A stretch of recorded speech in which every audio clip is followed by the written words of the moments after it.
दिनै प्रमद बर'आ नुदों भबिष्यतखौ दिनै खोमसि जाबाय बिथांमोनहाथ' जिर' आउट जानो हासिगौ गतिके दिनै प्रमदनि बर'नि जे लामा मोननैबो लामाया बेना खोमसि जानानै दङ दिनै आरो नुबाय बेराफारसे बिटिआर सुक्तिखौ बिथाङा मोनसेबो मावफुंनो हायाखिसै दिनै बर' रायजो राजाफोरजों दिनै बिथाङा दुसि जासिगोन बे हाग्रामा महिला दैदेननाय बिपिएफनि माने पार्टिजोंनो नांगाल मुथियाव हमफानानै बोरैबा जों मोनसे स्लिम लामाजों थांनो हायो नामा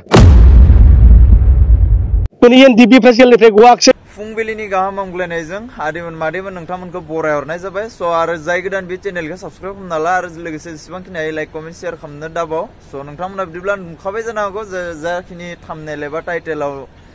नुदों नैबेनो आरोना खोथाया जाखिनि आदैया फंनैसो खोथा बुंदों बे खोथाया सैथो थारैनो आरो रायजो राजा नोंथांमोननिसिम नैबे आदै बुंनाय खोथाया सैथो नंगौना नङा नोंथांमोना कमेन्ट खालामनानै खोन्थाहरनो हागोन लोगोसे जोंनि प्रमद बर' सारा मा खालामदों मा खालामाखै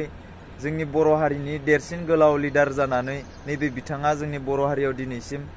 बबे जायगायाव मा खामानि मावदों बबे जायगायाव मा खामानि मावाखै नैबे बिथांफोरखौ नैबे बिथाङा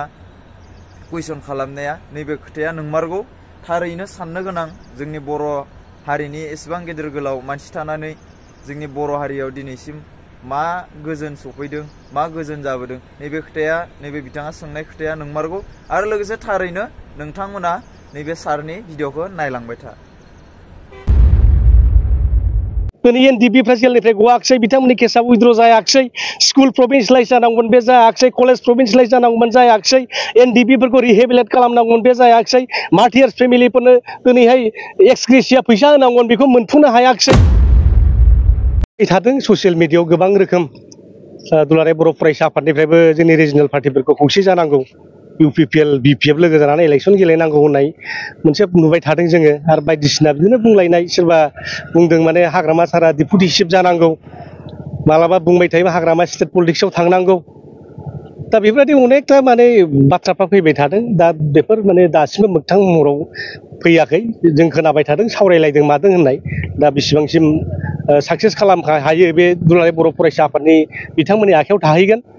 दा जिखिनि हक दिनै जोंहा बिपिएफआ गाव हारसिंनो बे गोहो गोराखा जोङो थांनाय एमपि इलेक्सनाव जेनदोंब्लाबो जों अलरेडि 25टा समस्थ देरहाना दंखायो अलरेडि जोंना सरकारानो सोलिनानै दंखायो दा बुंजायो आरो माने दा इलेक्सन फैब्लानो रायजो राजाफ्रा जोंनो भट होगोन देरहाहोगोन बिटिसिआव 2025आव हाग्रामा महिलानि दैदेननायाव सरकार दागोन बे रोखाखा दा बेखौ नुनानैनो माखासे राजनितिक दलफ्रा दिनै बिपिएफजों लोगो नांनानै दिनै माने सासनाव थाफानो दिनै सेस्था खालामदों ओरै नङा ओरैहाय दिनै बेखौ नुनो मोन्दों दिनै कंग्रेसनिफ्रायबो प्रप'जाल फैदों जिएसपिनिफ्राय प्रप'जाल फैदों अना बर'निफ्राय प्रप'जाल फैदों बिजेपिनिफ्रायबो प्रप'जाला फैदों दा बिनि सायाव जों बिजिरनानै नायगोन दिनै खालामथावथाव जुदि परिबेस जायोबा खालामगोन आरो हारसिङै जोंहा सक्तिशालिखा दा जोंहा लाफानांगौखौनो दरखारबो गैया दिनै प्रमद बर'आ नुदों भबिष्यतखौ दिनै खोमसि जाबाय बिथांमोनहाथ' जिर' आउट जानो हासिगौ गतिके दिनै प्रमदनि बर'नि